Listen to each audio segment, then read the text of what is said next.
Hello students, welcome to exam hall class 10th के chapter 3 के। आज हम 8th वीडियो पे हैं। 7th वीडियो का लिंक जो है डिस्क्रिप्शन में दिया हुआ है, वहां से आप सारे वीडियोस देख सकते हैं।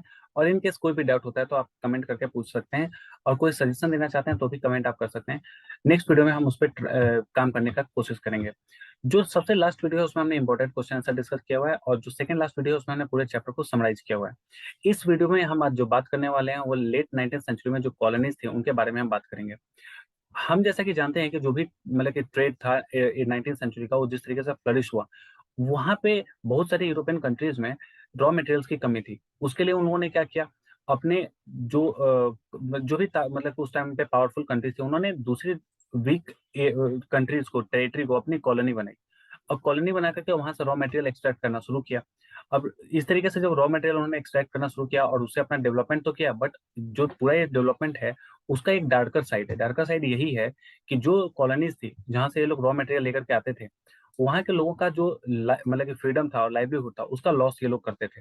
वो कैसे करते थे कि मान के चलिए एक यहाँ पे फॉरेस्ट है, इस फॉरेस्ट को अगर खाली करके, अगर मतलब कि किसी भी यूरोपियन कंट्री को इसको खाली करना है, और खाली करके वो करेंगे क्या, यहाँ पर एग्रीकल्चरल वर्क करेंगे या फिर माइनिंग करेंगे।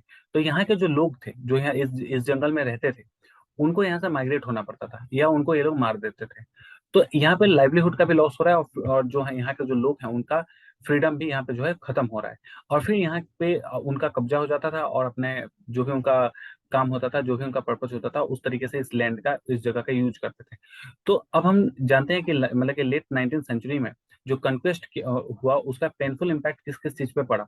इकोनॉमी जो है वो, जो कॉलोनी थी वो उसका डैम वो खत्म हुई। सोसाइटी के ऊपर इसका निगेटिव इम्पैक्ट आया। जो इकोलॉजिकल चेंजेस है वो भी देखने को मिले, क्योंकि जहाँ पे पहले फॉरेस्ट हुआ करता था, अब वहां पर क्या क्या था, फार्म लैंड था। जहाँ पर पहले मतलब कि लोग रहा करते थे, जहाँ पर बहुत सारी ट्राइब रहा करती थी, वहां पर माइनिंग करने की जाने लगी।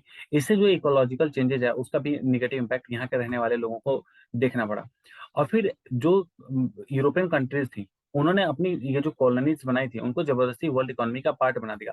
अब इसका मतलब क्या होता है, वर्ल्ड इकोनॉमी का पार्ट बनाने का मतलब कि इन्होंने यहाँ के लोगों को जबरदस्ती अपने यहाँ पे लेकर के गए, और अपने यहाँ पे जबरदस्ती फोर्स लेबर का काम कराया। ठीक है, जैसे कि हमने पिछले वीडियो में इसके बारे में बात भी किया हुआ है। जैसे फोर्स लेबर जबरदस्ती काम कराना, फिर उनको कम वेजेस देना, और उससे क्या होगा कि जो कंट्री इन लोगों को अपने यहाँ पे ले जाकर प्रोडक्शन में लगवा रही है, उसका जो प्रोडक्शन कॉस्ट है वो कम आएगा, और उसका सामान जो है मार्केट में सस्ते रेट पर बिकेगा। इसके लिए वहाँ वहाँ के लोगों ने, यूरोप के लोगों ने, अफ्रीका के लोगों को, या फिर बाकी के अदर कंट्री के में जहाँ पे उन्होंने कॉलोनी बनाई, वहाँ के लोगों को फोर्सफुली काम मतलब कि काम कराने के लिए एक जगह से दूसरी जगह लेकर के गए। हमें यहाँ पे ये बताया गया है कि जो यहाँ पे अफ्रीका का मैप दिया गया है, इसमें जो आप बॉर्डर लाइंस देख रहे हैं, इसको एक लग रहा है जैसे कि रूलर से बनाया गया है। ठीक है, अब ये रूलर से बनाया किसने है, बनाया है यूरोपियंस ने, क्योंकि वो यूरोपियंस को यहाँ पर क्या था, एडमिनिस्ट्रेशन कराने में प्रॉब्लम हो रही थी। तो उन्होंने इस पूरे इलाके को अपने आपस में बांट लिया। ठीक है, और आपस में बांट करके पूरी बाउंड्री जो है वो मतलब कि आप मतलब कि इसकी बाउंड्री जो है खुद डिसाइड कर ली, और आपस में यूरोपियन कंट्रीज ने एक दूसरे को बांट ली। अब इसकी जो मीटिंग थी वो कहाँ पे हुई थी, उसकी मीटिंग बर्लिन में हुई थी। कब हुई थी, 1885 में हुई थी। ये 1 मार्क के क्वेश्चन में पूछा जाता है। ठीक है, कि यूरोपियंस ने जो मीटिंग की अफ्रीका को बांटने की, वो कहाँ पे की थी, तो बर्लिन में। और कब की थी, तो 1885 में की थी। देखिए, सबसे पहले आपको ये बात समझना होगा कि जो ये पूरा इलाका है अफ्रीका, इसके बारे में यूरोप को मतलब कि 17th सेंचुरी तक लगभग पता नहीं था।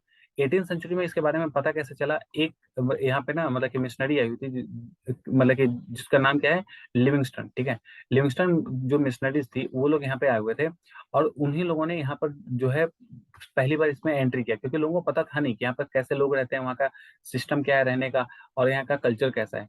अब वो लोग काफी दिनों तक बाहर आए नहीं, गायब हो गए, मार दिए गए, चाहे जो भी हुआ हो, वो लोग बाहर नहीं आए। अब उनको ढूंढने के लिए एक बंदा गया जिसका नाम था स्टैनली। अब स्टैनली जो अंदर इस इलाके में गया, वो कॉन्गो की तरफ से गया सबसे पहले, और उसने यहाँ के टेरिटरी के बारे में यूरोप में आकर के बताया।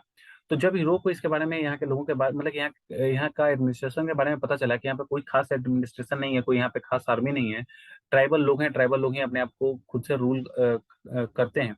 तो सबसे पहले इसका मतलब कि इस रीजन पे कब्जा करने के लिए, कॉलोनी बनाने के लिए बेल्जियम आया। बेल्जियम ने पहले यहाँ पे कब्जा किया, फिर यहाँ पे आया ब्रिटेन ब्रिटेन और बेल्जियम में लड़ाई हुई, बेल्जियम चला गया ऊपर, ब्रिटेन ने इस इलाके को कब्जा कर लिया। तो अब देखिए यहाँ पे बेल्जियम का जो ये जो कंट्री आपका मैप देख रहे हैं, इस पे पहले बेल्जियम का कब्जा था, ठीक है। फिर धीरे धीरे क्या होता है, यहाँ पे और भी कंट्रीज आ जाती हैं, जैसे कि जर्मनी वगैरह ये सब। तो यहाँ पे यही बताया गया कि बेल्जियम एंड जर्मनी जो है वो भी यहाँ पे अपनी कॉलोनीज बनाते हैं। बट उसके पहले यहाँ पे बताया गया कि ब्रिटेन और फ्रांस जो है उनके पास सबसे बड़ा मतलब कि जो ओवरसीज टेरिटरी थी उन्हीं के पास थी, ठीक है, मतलब कि 19th सेंचुरी के आसपास।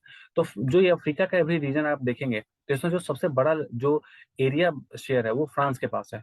एनटीएससी या एसटीएससी वगैरह का अगर आप एग्जाम देने वाले होंगे तो आपसे ये पूछा जाता है कि जो अफ्रीका का जो रीजन था उसमें सबसे ज्यादा एरिया वाइज अगर देखा जाए तो किसके पास सबसे ज्यादा बड़ा लैंड था, तो फ्रांस के पास था। और पॉपुलेशन के अकॉर्डिंग पूछा जाए तो पॉपुलेशन सबसे ज्यादा किसके कंट्रोल में थी, ब्रिटेन के कंट्रोल में थी। अब बाद में क्या होता है कि 1890s के आसपास में जो स्पेन होता है उसका भी उससे जो है कुछ टेरिटरी जो है वो यूएस जीत लेता है, और यूएस की भी टेरिटरी जो है वो बन जाती है, मतलब कि कॉलोनी जो है वो बन जाती हैं। तो हम लोगों ने यहाँ पे ये देखा कि जो लेट 19th सेंचुरी में जो कॉलोनीज थी उनका इस्तेमाल कैसे किया गया, बहुत ही निगेटिव तरीके से किया गया। वहाँ के जो रॉ मटेरियल्स थे, वहाँ के जो मतलब कि नेचुरल हैबिटेट्स थे उनको मतलब कि डैमेज किया गया। और वहाँ से बेनिफिट कहाँ कहाँ गया, यूरोप में गया। और यूरोप में उसका क्या हुआ, जो भी वहां से रॉ मटेरियल्स अफ्रीका या फिर उनकी कॉलोनी जो भी थी यूरोपियंस की, वहां से जो भी रॉ मटेरियल्स लाए गए उससे यूरोपियंस ने अपने ट्रेड को फ्लरिश किया, एक्सपेंड किया, ठीक है। तो हम लोगों ने ये देखा कि जो भी डेवलपिंग कंट्रीज हैं, जो भी मतलब कि उस टाइम की यूरोपियन कंट्रीज हैं जहाँ पे हम लोगों ने अभी पढ़ा था कि ट्रेड में इन लोगों ने बहुत ज्यादा डेवलपमेंट किया था, उसका डार्कर साइड किया था। तो एग्जाम में सीधे सीधे यही पूछा जाता है कि 19th सेंचुरी में जो मतलब कि जो भी यूरोपियन कंट्रीज थी उन्होंने जो अपना डेवलपमेंट किया था उसके डार्कर साइड को एक्सप्लेन करो।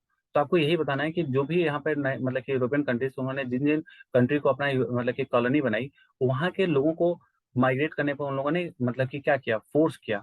और फिर वहाँ के जो भी लैंड थी उसको क्लीन करके उसको फार्म लैंड में कन्वर्ट किया, फार्म लैंड बना करके वहाँ पर एग्रीकल्चर किया, जिससे कि वहाँ की इकोलॉजी भी जो थी वो भी चेंज हो गई।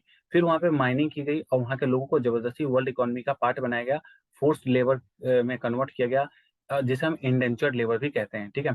तो इस तरीके से हम लोगों ने इस पूरे चैप्टर का जो ये पूरा पोर्शन है इसको समझ लिया है। इन केस कोई भी डाउट होता है तो आप कमेंट कर सकते हैं, कोई सजेशन देना चाहते हैं उसके लिए भी कमेंट कर सकते हैं। फिर मिलते हैं अगले वीडियो में। Thank you.